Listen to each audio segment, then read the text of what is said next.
The day I was told I was pregnant, Oliver's ex-girlfriend Alice suffered her third miscarriage and was left unable to have children. She sent Oliver one last message, and that night, she tried to kill herself with gas. From that moment on, Oliver hated me with every fiber of his being. If you hadn't used your pregnancy to provoke her, Alice wouldn't have left. Murderer, you don't deserve to live. So, he found ways to torment me, ruined my entire family, and pushed me to the point of death from exhaustion. And when I opened my eyes again, I was back on the very day Oliver proposed to me. This time I looked at Alice not far away. Touching her belly and I pulled her toward me. Oliver, Alice is pregnant. You love her so much you won't mind taking responsibility for another man's child, will you? Chapter 1. I was reborn on the day Oliver proposed. He was standing in the middle of a circle of red roses and candles, but not even the most romantic setting could hide the irritation in his eyes. My roommates dragged me there, and I didn't even bother pretending anymore. I took Alice by the arm and led her to the center. Oliver's gaze turned icy cold. Helen, what foolishness are you up to now? I made the proposal like you asked. What more do you want? I shook my head. You're kneeling because your family pressured you, not because you mean it. But I don't want that. I've seen it clearly for years. CV always loved Alice. So, I'm giving her to you. Alice stared at me in confusion. Oliver froze, and when he came to his senses, he grabbed my wrist tightly. There are so many people watching. Are you really going to embarrass me like this? This man couldn't tell good intentions from bad. Fighting back nausea, I put on my sincerest face and pushed Alice into his arms. You two are made for each other. I won't be an obstacle to true love. Oliver tried to say something, but I was already clapping and encouraging everyone else to continue celebrating. After all, it was still a proposal. The bride had simply changed. But when the crowd dispersed and Oliver noticed the slight bump on Alice's belly, he grew tense. He seated her on a bench, then grabbed my arm to interrogate me. What are you talking about? Alice can't be pregnant. Of course, I wasn't going to tell him that in my previous life, Alice had gotten pregnant around graduation and later blamed me for her first miscarriage, claiming she lost the baby because she had gone to support me at a competition. Oliver was so furious back then that he took away the scholarship I had to study abroad. So now I improvised. My mother has a friend in gynecology. She just saw her during a checkup. Oliver's anger flared. And knowing that, you still did this tonight in front of everyone, he choked on his words. I feigned surprise. You love her so much, and at that dinner with our families you said you wouldn't marry anyone but her. Have you changed your mind already? I let out a mocking laugh. Some true love you have, Oliver. He fell silent, stretching his neck as if to protest, but Alice came closer behind him, gently cradling her belly. Don't argue anymore, she said in a trembling voice. I was foolish to trust the wrong person, and now I'm like this. The doctor says if I lose the baby again, I might die. Oliver had always been weak to her tearful face. He immediately pulled her into his arms. Don't worry, Alice. I'll find that bastard myself. The baby belonged to a foreign boyfriend Alice had once adored, but the man had long since vanished. Alice clutched Oliver's shirt. Don't look for him. I don't want him anymore. I chuckled softly. No searching for him. No hitting him, so what are you going to do? Alice buried herself deeper into Oliver's chest. I don't know. He stole my money, my body, everything. All I have left is the two of you. I said nothing. Oliver clenched his jaw. Alice, don't worry. For all the years we've been together, that baby is mine now. Perfect. Just what I had been waiting for. Chapter 2. Very few people knew Alice was pregnant. She took an extended leave from university, and Oliver rented her a 3-bedroom apartment so she could rest and recover. After saying goodbye to her, Oliver turned and called out to me, his eyes wide with suspicion. Why are you reacting like this? I gave him a perfectly fake professional smile. Seeing you two overcome all obstacles to be together, I'm happy for you. Oliver looked even more unsettled, clearly uncomfortable with my answer. In my previous life, our engagement had been arranged between our families, and Alice, without a second thought, married the foreign boyfriend she adored. But after the wedding, that man brought lovers into their home one after another. Alice, devastated, suffered multiple miscarriages. When she lost her third baby due to domestic violence, I had just found out I was pregnant. Not wanting to hurt her emotionally, I decided not to announce it and only told Oliver over the phone. But his mother found out and gossip spreads fast. To Alice, my pregnancy was the ultimate humiliation. That same night, she sent Oliver a message. "I hope in the next life it's you who stays with me until the end." Then she opened the gas valve in her kitchen. They couldn't save her. Oliver lost his mind, caused a scene at the hospital, then went home and smashed everything in sight. He screamed at me, calling me a murderer, saying I had provoked her, that I was the reason he had lost the love of his life. After that, my father's company was crushed by his, and I was tormented for years. Remembering all that, I clenched my fists. Without looking at him, I turned and went upstairs. This time, I would make the two of them so entangled they could never escape, dragging each other down to hell. Only then could I avenge all the pain I had suffered. That weekend, with nothing to do, my father asked me to come home for dinner. He said Oliver's family would be there too, to discuss our supposed wedding. I told him it was pointless. Oliver had already decided to take care of Alice for the rest of his life. So we might as well use the occasion to make things clear. We waited more than half an hour before Oliver finally appeared in the private dining room. Under the disappointed gaze of his parents, he declared loudly, "I promised Alice I'd take care of her for life, and I have no intention of breaking my word." His father clutched his chest in frustration, unable to comprehend what was going through his head. I smiled to myself. And to think they still didn't know Oliver was about to become an adoptive father. My father cleared his throat.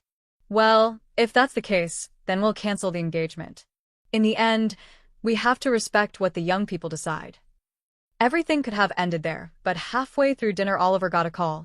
He checked something on his phone and suddenly fixed his gaze on me. "Helen, so this was your little game. You haven't changed at Aluri's, still just as poisonous." Right after shouting that, Oliver stood up and threw a glass of red wine straight into my face. I was so caught off guard that I started coughing uncontrollably, choking. My father's fury was instant. He grabbed Oliver's arm and slapped him hard. "You brat. I watched you grow up, and this is how you treat my daughter." Oliver's mother rushed to shield her precious son. Calmly, I wiped my face with a napkin and looked at him coldly. Out of his mind, Oliver leaned down toward me, his voice low but filled with venom, spitting out each word. He said he knew my blessing for him and Alice was just an act, that I was a hypocritical snake pretending to be good, while secretly spreading the rumor about Alice's pregnancy. So that's why he was so furious. I let out a dry laugh. "Oliver, you don't even know what really happened. You have no right to judge me." Then I took the bowl of fresh clam soup from the table and poured it slowly over his head like watering a dying plant. Oliver jumped back, drenched. "You'll regret this," he shouted. He shoved me, grabbed his coat, and stormed out, slamming the door so hard the wooden frame rattled through the entire dining room. The air grew tense. The other adults tried to smooth things over, but Oliver's mother was quick to sling her venomous remarks. "No offense, Helen, but your temper is getting worse by the day. What decent girl pours soup over her future husband?" Without changing my expression, I replied, "I'm afraid you're mistaken. It's already clear Oliver has pledged his life to Alice." She crossed her arms, insisting with a biting tone, "Well, I've met Alice, such a lovely girl. If her family hadn't gone bankrupt, there's no way you'd be our daughter-in-law." My father had heard enough and was ready to confront her, but I held his hand, smiled calmly, and answered the woman, "And what is being your daughter-in-law, some kind of winning lottery ticket? If you dislike me so much, why do you call me 10 times a day to keep an eye on your precious boy? Could it be you secretly know he's worthless?" The woman choked on her words, her face paling with rage, unable to reply. In my past life, this same future mother-in-law had been the one to spread news of my pregnancy everywhere while humiliating Alice, sparking the tragedy that followed. But when Alice had her accident, she and her son Oliver pinned all the blame on me. They called me shameless, heartless, accused me of betraying the friendship between women and turning my pregnancy into a circus. And when I lost my baby after enduring countless humiliations from Oliver, this woman walked into the hospital, called me useless, and scratched my face with her freshly manicured nails until it was bruised purple. Now that I think about it, a family capable of raising an egomaniac like Oliver was never going to bring me a good future. Chapter 3. That very night, Oliver took a taxi straight back to the university to comfort Alice. Ignoring all attempts to stop him, he barged into the girls' dormitory. Just as I was walking up the stairs, he was clutching Alice tightly, his cold, threatening gaze sweeping over everyone present. "If any of you dare say another word about her, you're enemies of my family and I won't hesitate to throw you out of this university." The audacity. Did he really think he owned the place? With my sketchbook in my arms, I made my way through the crowd to return to my room. Relax, everyone. Just another lunatic throwing a tantrum. No need to humor him. The hallway fell silent instantly. My 3 roommates gave me a thumbs up in unison. Oliver's hand tightened around Alice, making her let out a small cry of pain. "What did you say?" he asked in disbelief. On the way back to school, he had already called me in a rage, warning that if I returned and a single hair on his precious Alice's head was harmed, I'd pay for it. I laughed out loud. He growled. "Do you think I'm joking? If anything happens to Alice, I'm capable of anything." "Of course," I said. "In my past life, when Alice died tragically, he made me pay dearly setting a financial trap that sank my father's company. My father ended up in the hospital coughing blood, and Oliver forced him to kneel and apologize on my behalf. He conveniently forgot all the meals he'd shared in my home as a child, forgot how my father had treated him like a son." Oliver and I locked eyes in tense silence. Alice lunged toward me and grabbed my wrist. "Helen, even if you're hurt because Oliver chose me, that doesn't give you the right to slander me." I'd had enough. I pulled away from her. "First of all, you know perfectly well whether that pregnancy is real or not.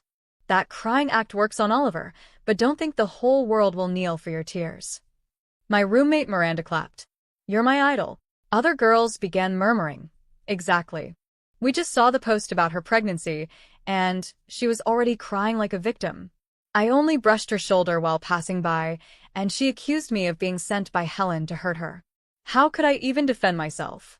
She acts like everyone's against her, but most people don't even notice her. Alice's face grew paler and paler. Staggering. She fainted backward. Oliver caught her, furious, and shouted at me. "Helen, just because you have an influential father doesn't mean you can do whatever you want. If you don't apologize to Alice tonight, you're not stepping into this dorm." That actually amused me. I stepped closer. "Oliver, you barged into a girl's dorm and you're making threats. You're the one who should apologize. How shameful you've stripped your family of every shred of dignity." Oliver lost his temper, raising his hand to force my head down in apology. But I grabbed his wrist, twisted it hard, and threw him sideways to the floor. Lately, I hadn't just been practicing drawing, I'd also signed up for judo classes. "Your mother asked me to teach you a few things at school. When I reached out, I found the door was locked from the outside. I thought it was a joke, but after climbing out with considerable effort, I caught sight of one of the bodyguards running away. Luckily, I wasn't delayed for long. By the time I got to the exhibition area, Alice was already holding the microphone, explaining her creative process. And behind her, in the spotlight, proudly displayed was my freshly finished painting, Dawn. In short, this painting is a reflection of the most beautiful moments I've shared with the most important person in my life, Mr. Oliver. Our love shines like the sunlight." I let out a cold laugh and turned off the screen of her presentation. "You have an incredible imagination, describing in such detail a work that isn't even yours." Alice froze, glaring at me with resentment, clearly not expecting me to appear. "Helen," Oliver pushed through the crowd, trying to pull me away. "If you have something to say, we can talk downstairs. Don't make a scene here." I grabbed his arm and shoved him firmly to the side. "You have the nerve to lecture me when Alice stole my work and presents it as if nothing happened?" At last, I understood why Oliver had been so restless in my studio the other day, his eyes suspiciously darting behind me. He hadn't come to apologize, he had come to secretly photograph my painting. Alice interrupted arrogantly. "Helen, stop making things up. Everyone will think you've gone mad." Without hesitation, Oliver signaled for the bodyguards to remove me. Chapter 5. In the middle of the chaos, The renowned master of traditional painting, Professor Nestor, stepped onto the stage and cleared his throat, silencing the room. He asked Alice if Dawn was truly her work. Alice hastily said yes, but the professor only smiled and shook his head. Young lady, a lack of talent can be worked on. A lack of integrity cannot. Alice's face went pale instantly. What do you mean? But when she looked up and saw all my previous works displayed on the large screen, she couldn't say another word. The explanation was simple. Ever since I had decided to apply as Professor Nestor's apprentice, I had been sending him one painting a month. Dawn, my contest entry, had been completed just a week earlier and officially submitted to the organizing committee. The audience looked at her with utter disdain. Red with shame, Alice clutched her belly and threw herself into Oliver's arms. Oliver, Helen has always seen me as an enemy. She's never trusted us. Oliver glared at me, full of rage and embarrassment. You planned all of this. You pretended to be noble just to humiliate us. I sneered. You two are the thieves, yet you act outraged. Your shamelessness knows no bounds. Oliver ordered the bodyguards to clear everyone out and, through clenched teeth, said, Alice is pregnant, she can't be stressed. I just wanted to make her happy. It's just a painting. You could have let it go. And now the thief plays the victim? Keep that criminal logic to yourself. I could no longer contain my anger. To help Alice win the master's favor, you ruined my opportunity. Who gave you that right? And was the bathroom stunt your idea too? Oliver stayed silent, guilt written all over his face. At my insistence, the committee called the police. But in the end, Oliver and Alice only paid a fine and walked free. It was already too late, though the video of the scandal had gone viral in the art world. Along with other artists, I signed a public letter condemning plagiarism. Within days, Alice was torn apart on social media and closed her comment section. That very night, Oliver called me, still angry. You knew she was pregnant, Cal. Do you have a little compassion? Being pregnant isn't an excuse to make a fool of yourself. Chapter 6. Near graduation, I moved out of the dorm to focus entirely on studying painting with my teacher. I also took the chance to travel to several southern cities and visit renowned artists. Upon returning, the class president called to say they wanted to organize a gathering before graduation. She paused, then added, Oh, by the way, Alice will be there too. I wasn't surprised after all. She was in the same faculty as me. But if my calculations were correct, in my previous life it was around this time that Alice had her first miscarriage. The gathering was on the second floor of a quiet bar with an open-air terrace. The night breeze was pleasant and refreshing. During dinner, Oliver was extremely attentive to Alice, whose belly was already beginning to show. Alice set down her glass and approached me. Helen, will you come with me to the bathroom? My mind went on high alert. I took a big step back. There are plenty of girls here, why do you have to call me? Helen, Oliver said seriously, our quarrel is between us. Don't drag Alice into it. Will it kill you to walk her to the bathroom? If I let my guard down, I might really end up dead. I remembered how in my previous life Oliver had threatened my father's life, made me work like a slave for 10 hours a day, and forced me to sleep by Alice's grave. What was his expression when I died of exhaustion? He was probably laughing while cursing me for all eternity. I stood my ground. Alice, annoyed, wiped her tears and went alone. At that moment, Roma long absent stood up with a glass of wine and offered it to Oliver. Oliver, I made a terrible mistake. But please have mercy. Stop going after my parents. They're farmers. My mother has schizophrenia, she can't take any more stress. Roma looked exhausted, her voice trembling, on the verge of collapse. Oliver simply raised his glass calmly. And what does that have to do with me?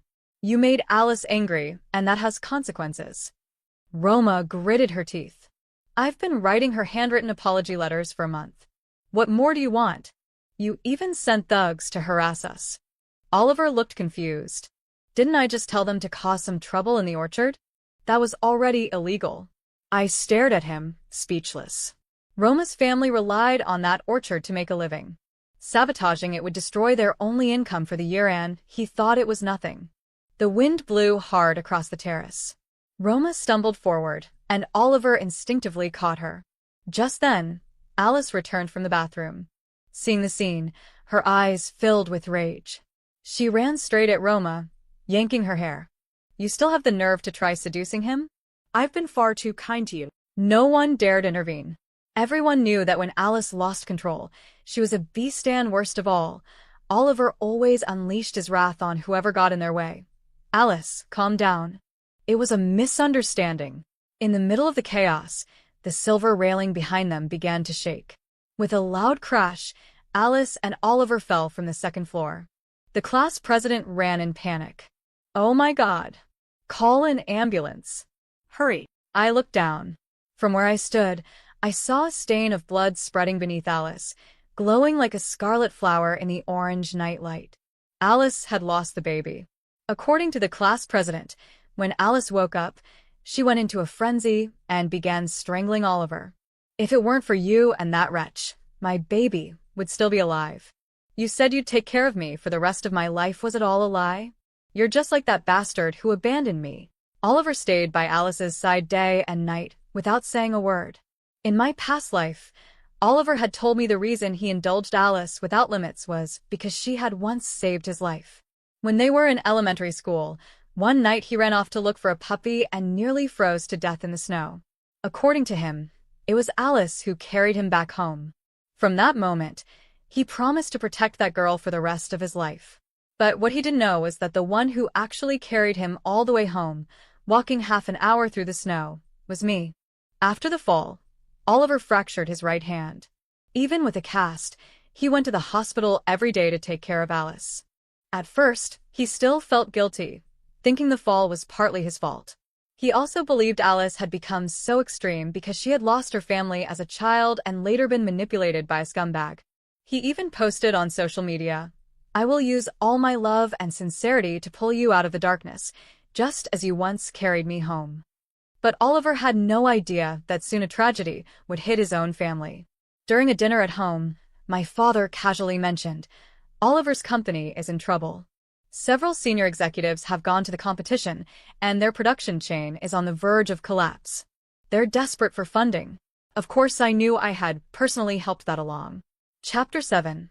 That day, my cousin and his family were busy, so I took my nephew to the hospital for a dental checkup. As fate would have it, we ran into some familiar faces by the hospital fountain. Alice sat in a wheelchair, pale and vacant-eyed.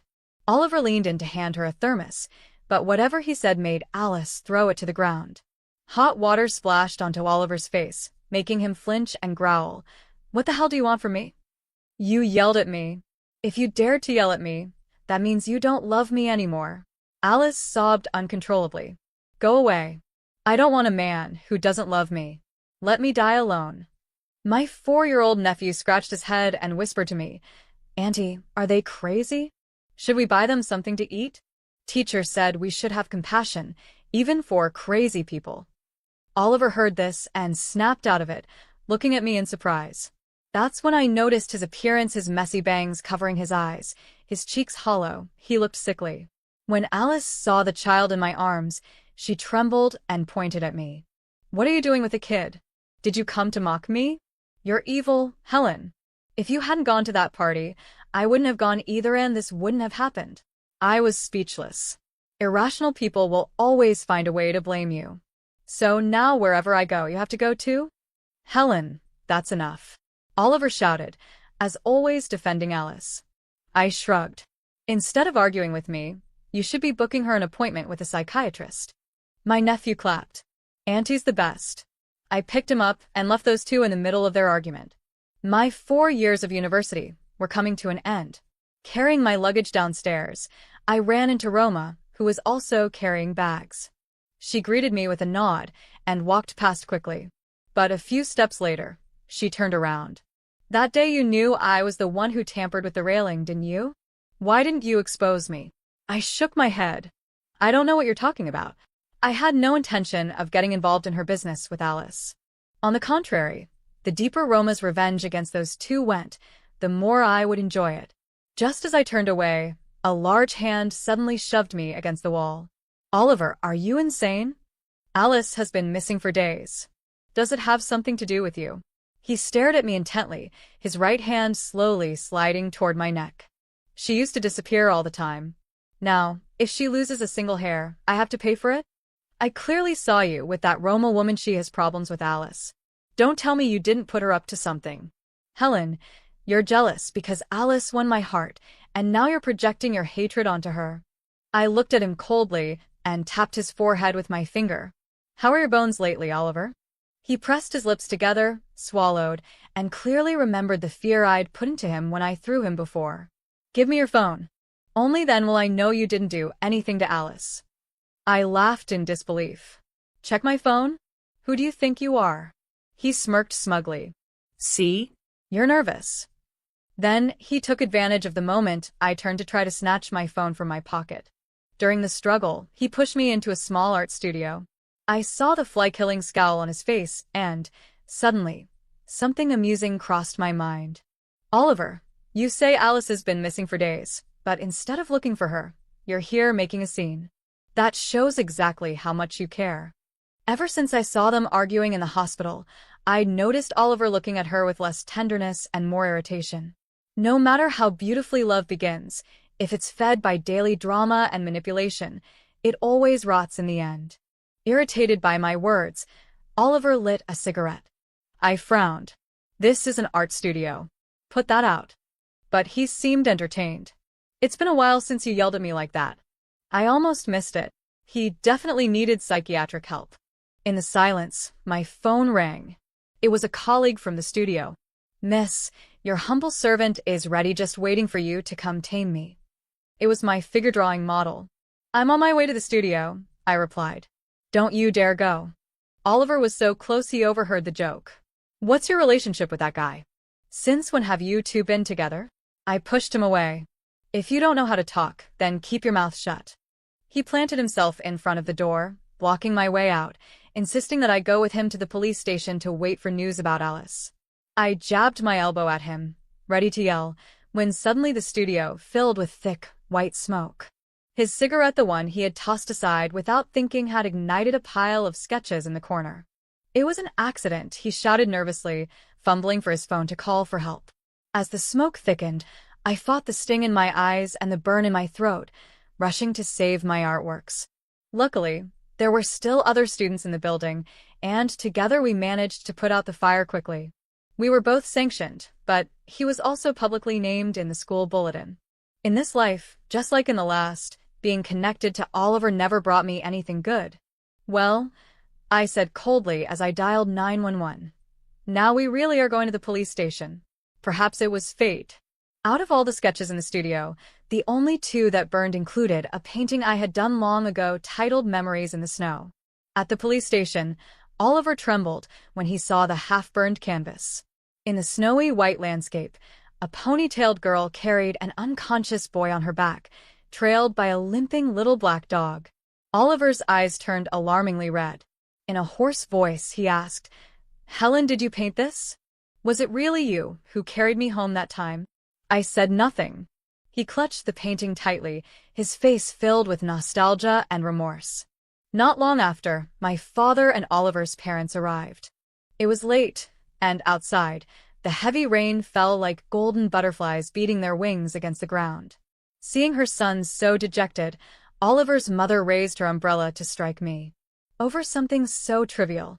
You drag us to the police station? Clearly you're out to ruin our family. No wonder you turned out this way, without a mother to teach you manners. Watch your mouth. Touch my daughter, and you'll regret it.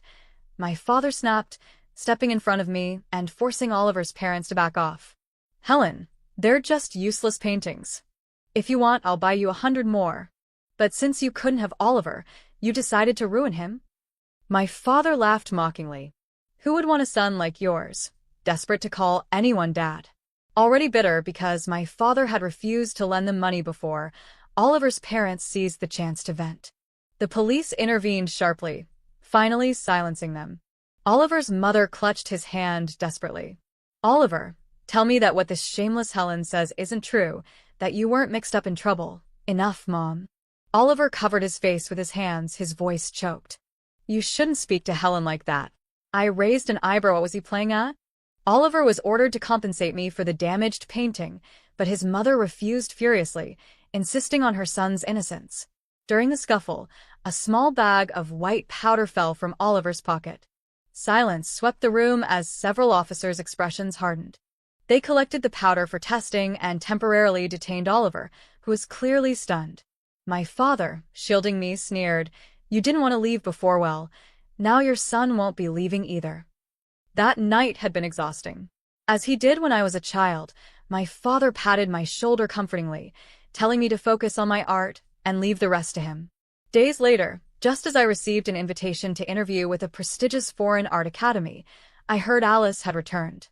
She was pregnant, again this time, by that mixed-race boyfriend. But after he was arrested abroad, Alice came back seeking Oliver. At that time, Oliver was still detained. Eventually, Alice testified that he had been framed at a party, and only then was he released. That day, we saw Oliver's mother lashing out at Alice, who coldly said, "Oliver killed my first child. He owes me."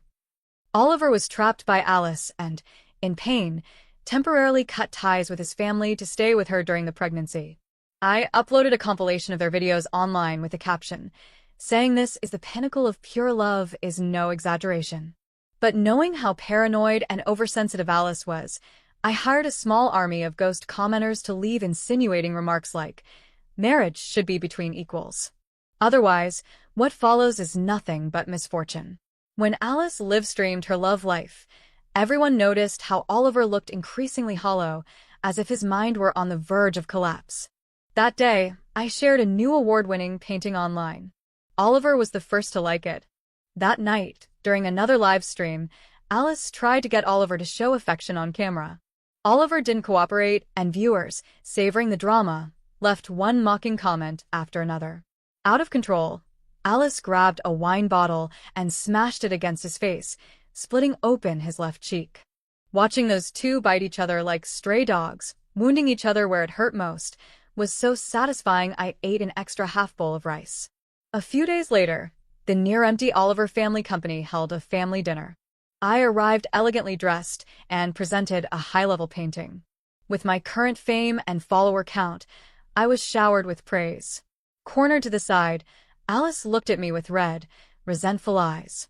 She had come to show off the deep, unshakable love she shared with Oliver, supposedly able to overcome any obstacle. But now that the company's bankruptcy was inevitable, no one except Oliver treated her as anything valuable. Oliver's parents were pressuring him to marry a rich girl. In other words, they wanted him to be kept. At least that way, he could maintain a somewhat decent lifestyle. Seeing the situation, Alice clung to Oliver's waist, her tone pleading but laced with threat. "Oliver, you're all I have. If you abandon me too, I don't know what I'll do." Oliver closed his eyes, and when he opened them again, there was no emotion, only coldness. "I won't leave you. I'll be with you until the end of my days." Alice looked at me with a malicious smile and said, word by word, "If you break your promise, may your entire family rot." Oliver's mother collapsed right there, trembling like a leaf. I started a live stream, broadcasting the touching scene in all its glory. With the whole internet as witness, Oliver had no way out. He was bound to Alice until death if necessary. Resigned, he began sending out resumes. But with his police record, no respectable employer wanted to hire him, and in the end Oliver and Alice got married. Months later, Alice had a child and Oliver became a first-time father. The harsh reality? His meager $1,000 or $2,000 a month was nowhere near enough to support Alice and the baby. One day, Oliver's mother came to my house, grabbed my wrist, and begged me to try to win back her son's heart. "That leech Alice is destroying my son. She doesn't deserve to be in this family." With tearful eyes, she added, "She doesn't work. She spends thousands a month on clothes, and my son has to drive late at night to support her." I laughed. "Auntie, your son made his choice. You can't blame anyone else." Before leaving the country, I held my first art exhibition. While I was speaking with a few gentlemen who appreciated art, I saw Oliver approach with an awkward smile. I hadn't seen him in months, but he looked like he'd aged 10 years. His beard was unkempt, and there was a bruise at the corner of his mouth. He forced a polite smile, but the muscles in his face were taut. "Helen, the exhibition is incredible. I really liked it." I replied coolly, "Thanks." Lowering his voice, he said, "It's a shame your memories in the snow isn't here. I'm glad it burned. It's the painting I regret the most. I should thank you." Oliver's head shot up, perplexed. After a moment of silence, he asked hoarsely if I was leaving the country. "Not your business." "Helen, the day Alice gave birth, I had a nightmare. I dreamed that our families were united by marriage, but I treated you horribly. I blamed you for everything Alice suffered." I clenched my teeth, watching tears escape his eyes. "Done with your show? Get out. Don't disturb the guests who came to see art." "Helen, that dream wasn't real, right? I didn't plan to ruin your family. I didn't use your father's life to force you to kneel. I didn't make you guard a grave. How did we end up like this?" Oliver laughed and cried at the same time, shaking his head with a distorted expression. "We grew up together. We were supposed to have a happy ending. Today I finally see the truth. I don't actually love Alice. I just enjoyed that she depended on me completely, and I couldn't let go of the time and effort I'd already invested in her. Helen, the one I truly care about is you." I cut him off firmly. "Security, please call an ambulance for this man." As they dragged him away, Oliver turned desperately, begging me not to forget him. I felt such disgust, I nearly lost my composure. More than half a year after I left the country, my father, speaking casually, mentioned that Alice had died and that Oliver had fallen into depression. Alice had remained hypersensitive after giving birth. The smallest disagreement would make her explode at Oliver. She felt a mix of love and hate toward her child and spent her days between alcohol and nicotine.